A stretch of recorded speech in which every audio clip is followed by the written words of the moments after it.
ಐತಿಹಾಸಿಕ ರಾಮ ಮಂದಿರ ಉದ್ಘಾಟನೆಗೆ ಕ್ಷಣಗಳನ್ನೇ ಆರಂಭವಾಗಿರ್ತಕ್ಕಂಥ ಬೆನ್ನಲ್ಲೇ ಸುವರ್ಣ ನ್ಯೂಸ್ ಒಂದು ಅಭಿಯಾನವನ್ನು ಮಾಡ್ತಿದೆ. ಶ್ರೀರಾಮಚಂದ್ರ ದೇಶದ ಯಾವೆಲ್ಲ ಭಾಗದಲ್ಲಿ ಓಡಾಡಿದ್ರಂಥ ಕುರುಹು ಇದೆ ಅವೆಲ್ಲವನ್ನು ತೋರಿಸ್ತಕ್ಕಂಥ ಕೆಲಸವನ್ನು ಇಲ್ಲಿ ಮಾಡ್ತಾ ಇದೆ. ತಾವಿಲ್ಲಿ ನನ್ನ ಬಲಬಾಗುತ್ತಿರುವುದು ನಾವೀಗ ಹಂಪಿಯ ಐತಿಹಾಸಿಕ ಸುಗ್ರೀವ ಗುಹೆ ಅನ್ನೋಂಥ ಒಂದು ಪ್ರದೇಶದಲ್ಲಿದ್ದೇವೆ. ಶ್ರೀರಾಮಚಂದ್ರನು ಕೂಡ ಇಲ್ಲಿ ಬಂದಿದ್ದರು ಅನ್ನೋಂಥ ಒಂದು ಕುರುಹುಗೆ ಈ ಗುಹೆ ಸಾಕ್ಷಿ ಇದೆ ಅಂತ ಕೂಡ ಇಲ್ಲಿ ಸ್ಪಷ್ಟವಾಗಿ ಹೇಳ್ಬೋದಾಗಿದೆ. ಯಾಕಂದರೆ ನಾವೀಗ ಗುಹೆ ಒಳಗಡೆ ಹೋಗ್ತಾ ಇದ್ದೀವಿ.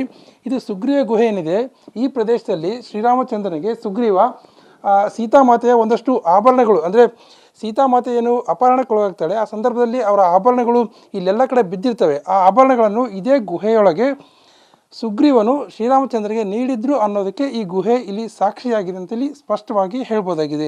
ಇನ್ನು ಇದು ಗುಹೆ ಒಳಭಾಗ ಆಯಿತು. ಇದ್ರ ಹೊರಗಡೆ ಕೂಡ ಅಂದರೆ ಅಪಹರಣಕ್ಕೆ ಒಳಗಾಗಿರ್ತಕ್ಕಂಥ ಸೀತೆ ಏನಂದರೆ ಈ ಗುಹೆಯಿಂದ ಹೊರಭಾಗದಲ್ಲಿ ಬರ್ತಾ ಇರ್ತಾರೆ. ಅವರ ಸೆರಗು ಅಂದರೆ ಸೀತೆಯ ಸೆರಗು ಅನ್ನೋಂಥ ಪ್ರದೇಶವೇ ಇಲ್ಲಿ ಒಂದು ಫೇಮಸ್ ಆಗಿದೆ ಹಂಪಿಯಲ್ಲಿ.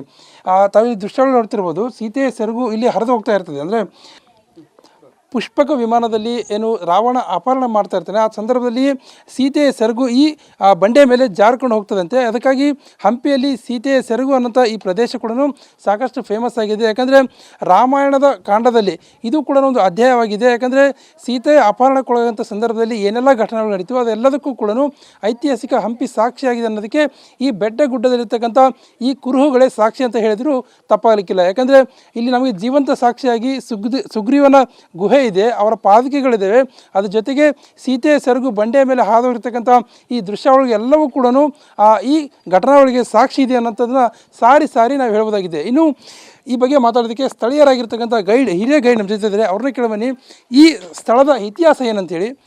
ಸರ್, ಸುಗ್ರೀವ ಗುಹೆಯ ಇತಿಹಾಸದ ಒಂದು ವಿಷಯ ಹೇಳೋದಾದ್ರೆ ಸರ್. ಐತಿಹಾಸಿಕ ಹಂಪಿಗೆ ಭಾಳಷ್ಟು ವಿವಿಧ ರೀತಿಯ ಇತಿಹಾಸಗಳ ಆಯಾಮವನ್ನು ನಾವು ನೋಡ್ತಾ ಹೋಗ್ತಿದ್ವಿ. ಈ ಪ್ರದೇಶವನ್ನು ನಾವು ರಾಮಾಯಣದೊಳಗೆ ಕಿಷ್ಕಿಂಧ ಅಂತಕ್ಕಂಥ ಹೆಸರಿಂದ ಉಲ್ಲೇಖ ಆಗಿರ್ತಕ್ಕಂಥದ್ದು.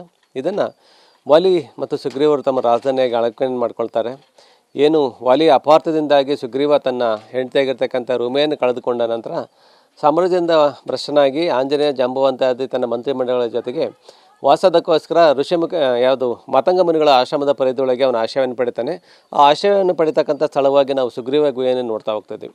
ಈ ಸುಗ್ರೀವ ಗುಹೆ ಭಾಳ ವಿಶೇಷವಾಗಿರ್ತಕ್ಕಂಥ ಪ್ರಾಮುಖ್ಯತೆ ಏನಂದರೆ, ಯಾವಾಗ ಸೀತಾಮಾತೆ ರಾವಣ ತನ್ನನ್ನು ಅಪಹರಿಸ್ಕೊಂಡು ಹೋದ ನಂತರ ಶ್ರೀರಾಮನಿಗೆ ತನ್ನ ಹೋಗ್ತಕ್ಕಂಥ ಆ ಗುರುತು ತಿಳಿಯಲಿ ಅಂತಕ್ಕಂಥ ಉದ್ದೇಶದಿಂದ ಕೆಲವೊಂದು ಆಭರಣಗಳನ್ನು ಹಾಕ್ಕೊಂಡು ಹೋಗ್ತಕ್ಕಂಥ ಪ್ರದೇಶವಾಗಿ ನಾವು ಹಂಪಿ ಪರಿಸರ ನೋಡ್ತಾ ಹೋಗ್ತೀವಿ. ಅದರಲ್ಲಿ ಕೆಲವೊಂದು ಆಭರಣಗಳು ಇಲ್ಲಿ ಸುಗ್ರೀವನಿಗೆ ಸಿಗುತ್ತೆ. ತನಗೆ ಸಿಕ್ಕಿರ್ತಕ್ಕಂಥ ಆ ಆಭರಣಗಳನ್ನು ಶ್ರೀರಾಮಚಂದ್ರನಿಗೆ ತೋರಿಸ್ತಕ್ಕಂಥ ಪ್ರಖ್ಯಾತಿ ಸ್ಥಳವಾಗಿ ನಾವು ಈ ಸುಗ್ರೀವ ಕೇವನ್ನು ನೋಡ್ತಾ ಹೋಗ್ತಿದ್ವಿ. ಆ ಕೆಲವೊಂದು ಆಭರಣಗಳನ್ನು ಇಲ್ಲಿ ಲಕ್ಷ್ಮಣ ಗುರುಸ್ತಕ್ಕಂಥದ್ದು. ಯಾಕಂದರೆ ಲಕ್ಷ್ಮಣ ತನ್ನ ಅತ್ತಿಗೆ ಮುಖವನ್ನು ಕೂಡ ನೋಡದೆ ಕೇವಲ ಆಕೆ ಕಾಲುಗಳನ್ನು ನೋಡ್ತಾ ಇರ್ತಾನೆ. ಹಾಗಾಗಿ ಆ ಕಾಲಿನ ಆ ಆಭರಣಗಳನ್ನು ಕಂಡು ಇವು ನನ್ನ ಅತ್ತಿಗೆಯವೇ ಅಂತಂದೇಳಿ ಶ್ರೀರಾಮಚಂದ್ರನಿಗೆ ಹೇಳ್ತಕ್ಕಂಥ ಸಂದರ್ಭದ ಒಂದು ಗುಹೆಯಾಗಿ ಕೂಡ ನಾವು ಸುಗ್ರೀವನ ಕೇವನ್ನು ನೋಡ್ತಾ ಹೋಗ್ತಿದ್ವಿ.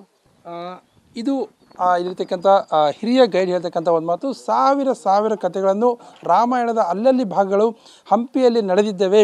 ವಾಲಿ ಸುಗ್ರೀವನ ಯುದ್ಧ ಕೂಡ ಇದೇ ಪ್ರದೇಶದಲ್ಲಿ ನಡೆದಿತ್ತು ಅನ್ನೋದಕ್ಕೆ ಸಾಕಷ್ಟು ಸಾಕ್ಷ್ಯಾಧಾರಗಳು ಈ ಸಂದರ್ಭದಲ್ಲಿ ಕೂಡ ನಮ್ಮ ಕಣ್ಣೆದಿಗೆ ಸಿಗುತ್ತವೆ ಅನ್ನೋಂಥ ಮಾತನ್ನು ನಾವಿಲ್ಲಿ ಸ್ಪಷ್ಟವಾಗಿ ಹೇಳ್ಬೋದಾಗಿದೆ. ಕ್ಯಾಮ್ರಾ ಪರ್ಸನ್ ಶ್ರೀನಿವಾಸ್ ಜೊತೆ ನರಸಿಂಹಮೂರ್ತಿ, ಏಷ್ಯಾನೆಟ್ ಸುವರ್ಣ ನ್ಯೂಸ್, ಹಂಪಿ.